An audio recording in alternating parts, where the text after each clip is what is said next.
Hello and welcome again. मेरे channel पे आप लोग का स्वागत है फाइनली। और देखो अभी क्या है कि हम लोग 10 क्लास का पॉलिटिक्स स्टार्ट किए थे। चैप्टर का नाम था पावर शेयरिंग। बेसिकली आज इसकी थर्ड क्लास है। इसकी बेसिकली थर्ड क्लास है और टॉपिक का नाम क्या है? Accommodation in Belgium. और ये मोस्ट इंपॉर्टेंट टॉपिक होता है, एग्जामिनेशन से कई बार इसमें से क्वेश्चन पूछा भी गया है। तो इसको अच्छे से समझना। और बहुत ईजी है, मतलब बहुत आसान है, तो मज़ा आने वाला है मैं पढ़ने में आप लोगों को। तो चलो स्टार्ट करते हैं इसको। बेसिकली देखो एकोमोडेशन का मतलब क्या होता है। देखो यहाँ पे दो मीनिंग बताऊंगा आपको। एक तो एकोमोडेशन का मतलब होता है हाउस। ठीक है, दो तीन मीनिंग। एक तो एकोमोडेशन का मतलब होता है हाउस। ठीक है। यहाँ पे एकोमोडेशन का एक और मतलब होगा कि ये लोग अपना बुद्धि लगाया बेल्जियम में किस तरीके से। एक तो पूरी तरीके से सिविल वॉर जैसा सिचुएशन क्रिएट हो गया था। कहाँ पे? श्रीलंका में। श्रीलंका में क्या चल रहा था?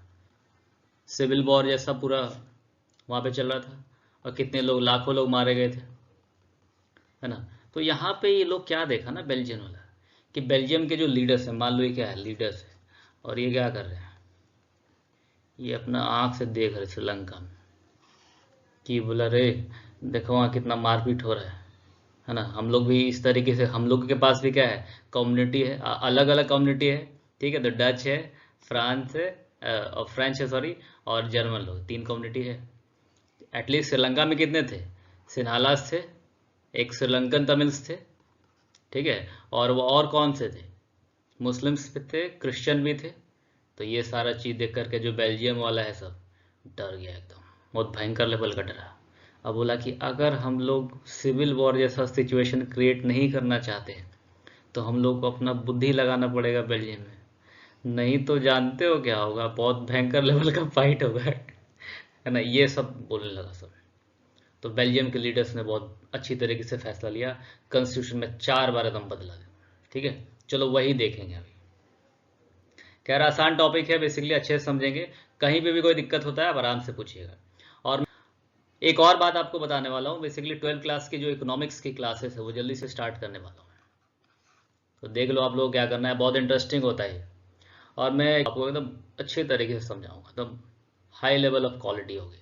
ठीक है, तो चलो स्टार्ट करते हैं। बेसिकली टॉपिक है एकोमोडेशन इन बेल्जियम। अब देखो इन लोगों ने क्या किया कि श्रीलंका को देखा कि वहाँ तो सिविल वॉर हो रहा है, तो हम लोग अपना जो घर है या अपना बुद्धि है कैसे लगाएं बेल्जियम में, है ना। तो चलो दिखाता हूँ बुद्धि क्या क्या लगाए। चलो देखो, तो ये लोग क्या किया ना, देखो after the 4 amendments in the constitution between 1970 and 1993, ये जो बीच का साल था ना, कौन सा साल? एक तो 1970 वाला साल और 1993 वाला साल। अपने कॉन्स्टिट्यूशन में ये लोग 4 बार अमेंड किया। अमेंड का मतलब होता है चेंज करना।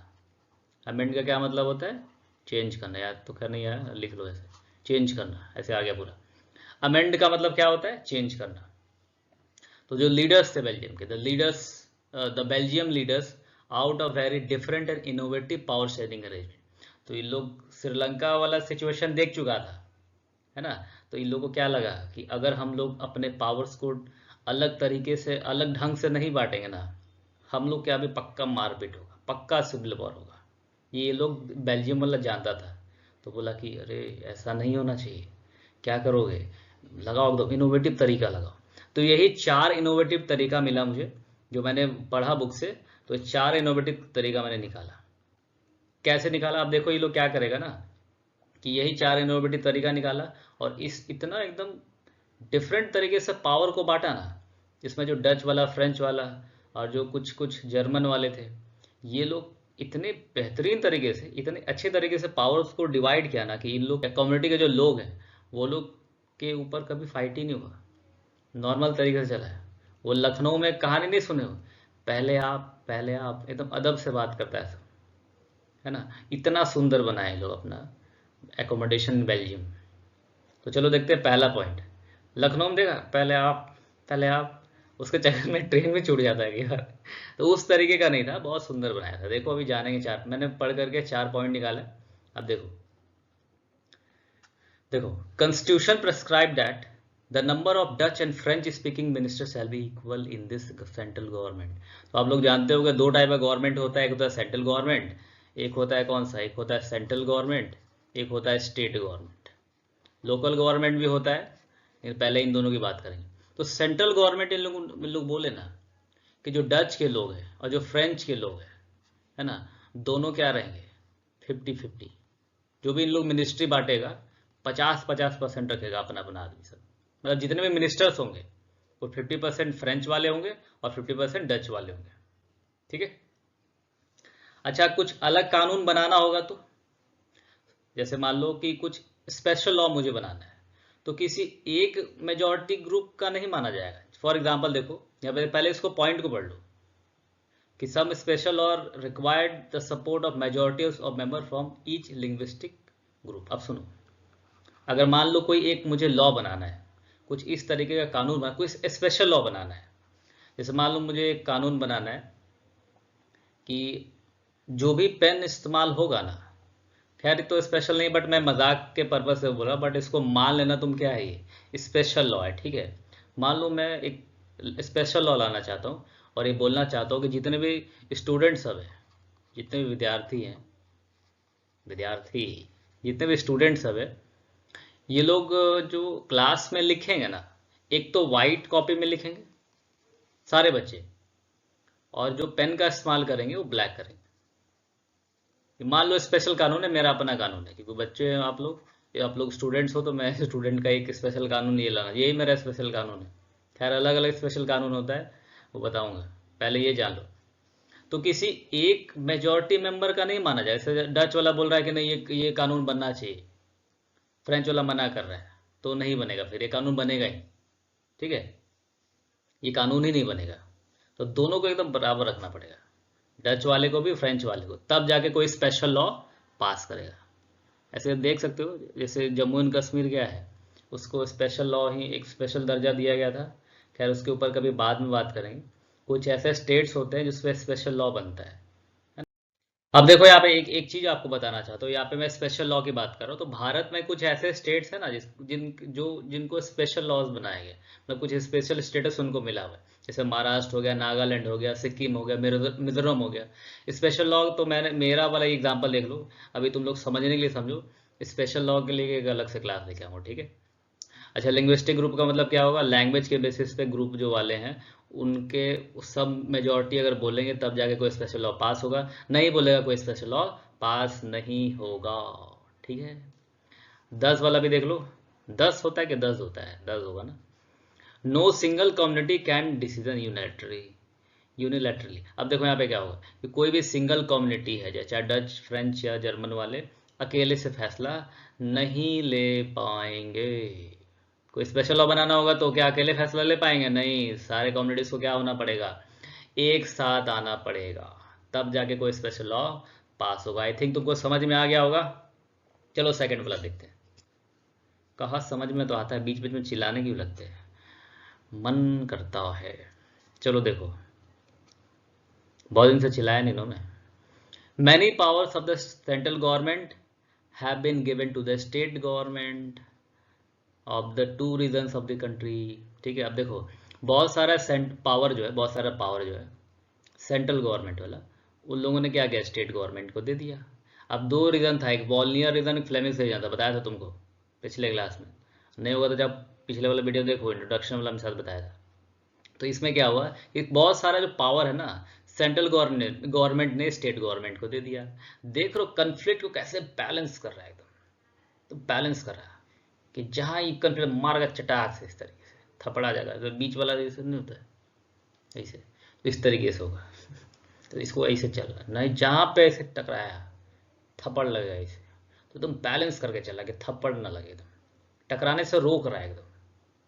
ठीक है। तो सेंट्रल गवर्नमेंट ने क्या किया, बहुत सारा पावर क्या किया, स्टेट गवर्नमेंट को ट्रांसफर कर दिया। यहाँ पे लिख के भी समझा दे रहा हूँ, देखो कि सेंट्रल गवर्नमेंट ने क्या किया, बहुत सारा खूब सारा पावर, मैंने था ना, तो ये इन्होंने क्या किया, स्टेट गवर्नमेंट को ट्रांसफर कर दिया, जिससे दोनों कम्युनिटीज के बीच में बेसिकली टेंशन क्रिएट ना हो, यही इनका मेन पर्पस था। चलो अब ये देखो, ये वाला कि the central government are not subordinate to the, माफ करना, the state government are not subordinate to the central government. अब सुनो, मान लो कभी कभी क्या होता है, स्टेट गवर्नमेंट को कोई फैसला लेना पड़ेगा ना, तो उसको सेंट्रल गवर्नमेंट से पूछने का जरूरत नहीं है। ये एक बेनिफिट था। तो सबऑर्डिनेट का मतलब पूरी तरीके से जो स्टेट गवर्नमेंट है वो निर्भर नहीं रहेगा सेंट्रल गवर्नमेंट, मन करेगा तो अपने से फैसला ले पाएगा। ये समझ पा रहे हो, मेन पॉइंट यही है। इसका मतलब स्टेट गवर्नमेंट में क्या है, उसके पास भी एक्चुअल में अच्छा सा खासा पावर था। ठीक है, आ गया समझ में? तो देख लो दोनों पॉइंट मैंने क्या कर दिया, समझा दिया। व्हाट्सएप में कैसे लिखता है, समझा दिया। चलो लिख लिख लिख के नहीं बताने वाला मैं, हमेशा क्या बोलते रहता हूँ। थर्ड वाला देखो, Brussels has a separate government in which both communities have equal representatives। अब देखो यहाँ पे क्या होता है, ये तो कंट्री वाइज बताया ना। जैसे पूरे कंट्री में ज़्यादा डच वाला था, फ्रेंच वाला कम था, लेकिन उसी का कैपिटल बेल्जियम का ब्रसल्स था। वहाँ पे तो कौन ज़्यादा था, फ्रेंच वाला, डच वाला कम था। तो ये लोग क्या किया ना, ब्रसल्स वाला, इन लोगों ने क्या किया, अब इन लोगों ने अपना दिखाया कि कंट्री वाइज डच वाले आधा आधा बांटने के लिए तैयार हैं, तो कैपिटल वाइज हम लोग भी तो बांट सकते हैं। तो ये लोग क्या बोलेंगे, अलग से गवर्नमेंट बना देंगे। जब ब्रुसेल्स जो कैपिटल था यहाँ का बेल्जियम का, इसमें भी क्या बटेगा, पावर बढ़ जाएगा। मतलब आधा क्या हो जाएगा, फ्रेंच वाला आधा, फ्रेंच वाला, और आधा क्या हो जाएगा तुम्हारा, डच वाला। ठीक है, फिर से बोल दूं क्या, ये पूरे कंट्री वाइज अगर देखा गया तो डच वालों ने सेक्रीफाइस किया फ्रेंच वालों के लिए, क्योंकि पूरे कंट्री वाइज देखे तो डच बोलने वाले ज़्यादा थे, फ्रेंच बोलने वाले कम थे। और लेकिन ब्रुसेल्स में उल्टा था, ब्रुसेल्स में क्या था, फ्रेंच बोलने वाले ज़्यादा थे, डच बोलने वाले कम थे। तो यहाँ पे इन लोग ने एकदम मानवता दिखाया, दरियादिली, कि यहाँ पूरे कंट्री वाइज में क्या है, 50-50 में बांटेंगे। तो ठीक है, हम लोग भी दिखाते हैं, तो हम लोग भी जो कैपिटल है उसमें 50-50 बांट लेंगे। अब देखो यहाँ पे, the French speaking people accept the equal representatives in Brussels, तो फ्रेंच वाले भी मान गए। ठीक है, because the Dutch speaking community has accept the equal representative central government. अब देखो फ्रेंच स्पीकिंग वाला ये बात क्यों मान गए ब्रसल्स में, क्योंकि डच वाले भी सेंट्रल गवर्नमेंट में आधा दिया था ना इसने। यहाँ पे देखो ये ऐसा ऐसे उंगली करके दिखाता मैं, ऐसे दिखाना पड़ेगा ना तुम लोग को। ये वाला देखो, ये वाला है बड़ा बड़ा मान दिया। दूसरा कलर ले लो क्या, देखो ये वाला। ठीक है, ये वाला, क्योंकि इन लोगों ने 50% छोड़ा था फ्रेंच वालों के लिए, तो ये लोग भी दरिया दिली दिखा रहे, माफ़ कीजिएगा, क्योंकि डच वालों ने भी कंट्री वाइज देखा जाए तो 50% इन लोगों ने भी छोड़ा था। तो फ्रेंच वाले भी क्या थे, ब्रसल्स में इनका संख्या ज़्यादा था, तो इन लोगों ने 50-50 कर लिया। मतलब सारे पावर्स को बांट लिया गया, इन शॉर्ट कहने का मतलब कि अच्छा ऐसा क्यों किया जाता था, क्योंकि दोनों कम्युनिटीज़ के बीच में कोई भी टेंशन ना हो। क्योंकि इन लोगों ने देखा था श्रीलंका वाला कहानी, पूरा मार कटाई हो रहा था, इस तरीके से था, है ना। इसीलिए इन लोगों ने क्या किया, इतना सुंदर फैसला लिया था। अच्छा कोई भी चीज़ को बांट दोगे, जैसे दो बच्चा लड़ रहा है, कुछ कुछ बच्चा, अच्छा देखो समझाओ, देखो ये दोनों बच्चा है, ठीक है, मान लो रिलेटिव बोला मिठाई लेके आया सब, तो मम्मी क्या करती है, दो कुछ कुछ रिलेटिव सब कंजूसो होता है, ठीक है, तो मान लो दो मिठाई लेकर गए, एक तो मम्मी खा गई, मान लो बेचारी खा जाती है, बहुत सारा काम करती है, एक मिठाई बचा, तो मम्मी क्या करी ना, यहाँ पे मिठाई को रख दी और बोली कि आधा आधा बांट लो, आधा ये ले लिया, आधा ये ले लिया। अब लड़ाई होगा नहीं, यही कर रहा था, पावर्स को बांट दिया गया। लास्ट वाला पॉइंट देखो, द कम्युनिटी गवर्नमेंट वाला, the community government is elected by people belong to one language, community Dutch, French and German speaking, no matter whether. अब देखो इसका एक एग्जाम्पल लेना पड़ेगा, तब तुम लोग को समझ में आएगा। याद रखना, मैं बार बार डिस्क्लेमर दे रहा हूँ, मेरा कोई इंटेंशन नहीं है किसी भी धर्म को बोलने के ऊपर, बस एग्जाम्पल ले रहा हूँ। ठीक है, वापस से बोल रहा हूँ, ये जो एग्जाम्पल लिया है ओनली समझने के लिए लिया है, तो कोई भी धर्म वाले बुरा मानने की जरूरत नहीं। थोड़ा सा मिटा लेता हूँ पहले, ठीक है, क्योंकि एग्जाम्पल है ना, एग्जाम्पल से ही समझ में आएगा। ठीक है, चलो देखो, इस मान लो ये कंट्री है, दो कम्युनिटी है यहाँ पे, एक हिंदू कम्युनिटी है, तो मैं एक टीचर हूँ तो दोनों कम्युनिटी का सम्मान करना मेरा पूरा राइट है, अधिकार है। और एक मुस्लिम कम्युनिटी है, ठीक है, दो कम्युनिटी। वापस से अब देखो, मान लो एक कम्युनिटी गवर्नमेंट चूज करना, मान लो भारत का एग्जांपल लेते, तो ये इंडिया है, तो मैं जो मेरे कम्युनिटी के लोग, मैं चाहूँ हिंदू कम्युनिटी के लोग गवर्नमेंट बना सकते हैं, हिंदू कम्युनिटी के लोग गवर्नमेंट बनाएंगे, ये मैं चाहता हूँ। अब वो हिंदू जो है कहीं पे भी रहे, इससे कोई लेना देना नहीं, क्योंकि पूरा भारत है, मेरा प्यारा भारत, ये मान लो इंडिया है, इंडिया है। तो वो जो कम्युनिटी है, कम्युनिटी का मतलब वो जो हिंदू रिलीजन का पर्सन है, वो कहीं से भी हो सकता है, मिजोरम से भी हो सकता है, सिक्किम से भी हो सकता है, झारखंड से भी हो सकता है, बिहार से भी हो सकता है, नो मैटर वो कहाँ से है। यही कहने का मतलब है, वो कहाँ पे रह रहा है इससे कोई प्रॉब्लम नहीं है, लेकिन वो हम लोग अगर वो चाहें तो कम्युनिटी गवर्नमेंट बना सकते हैं। सिमिलरली मुस्लिम के ऊपर भी यही एप्लीकेबल होता है, ठीक है। जो मुस्लिम है वो भी चाहे तो कम्युनिटी गवर्नमेंट बना सकते हैं, उनके भी जो लोग हैं, जो कम्युनिटी के जो लोग हैं, वो ऑल ओवर इंडिया कहीं पे भी रह सकते हैं। यहाँ पे बेसिकली बेल्जियम बोलना चाहिए था, लेकिन मैंने इंडिया का एग्जाम्पल लिया है, ठीक है। अच्छा, वो लोग किसको प्रमोट करेंगे? Culture, educational and language related issues को ये लोग सॉल्व करेंगे। अब इनका काम क्या होगा? कम्युनिटी गवर्नमेंट का, ठीक है। अब देख लो इसको वापस एक बार पॉइंट पढ़ लो, पूरा क्लियर हो जाएगा कि the community government is elected by people belonging to one language, किसी एक लैंग्वेज का, चाहे वो डच भी हो सकता था, फ्रेंच भी हो सकता था, जर्मन स्पीकिंग भी हो सकता था, नो मैटर वो कहाँ पे रहता है, चाहे फ्लेमिश रीजन या फिर वॉल्निया रीजन में।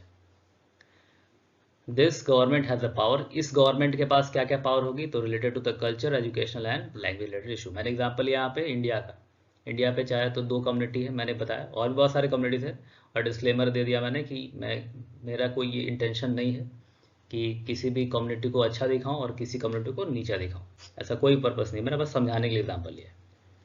यहाँ पे देख लो, हिंदू कम्युनिटी, मान लो मुझे गवर्नमेंट बनानी, तो हिंदू कम्युनिटी के जो लोग हैं ऐसा चाहें कि उनका जो रिप्रेजेंटेटिव है उनकी सरकार बन सकती है, नो मैटर वो कहाँ पे भी रह सकता है, जैसे वो दिल्ली में रह सकता है, आंध्र प्रदेश में रह सकता है, कहीं से भी वो आएगा, ऐसा कोई मैटर नहीं करता है। तो बेल्जियम का लेंगे, तो बेल्जियम में वॉल्निया रीजन जो है, फ्लेमिश रीजन, तो यहाँ से कोई भी कम्युनिटी गवर्नमेंट बना करके ये लोग अपना ये सारी चीज़ों पे ऊपर काम कर सकती है। सो आई थिंक ये पूरी तरीके से ये एकोमोडेशन माफ कीजिएगा, बेल्जियम पूरी तरीके से खत्म हो गया, आपको समझ में भी आ गया होगा। और कोई प्रॉब्लम होती है तो आप कमेंट बॉक्स में पूछ सकते हो। So thanks for listening and as always God bless you all, thank you.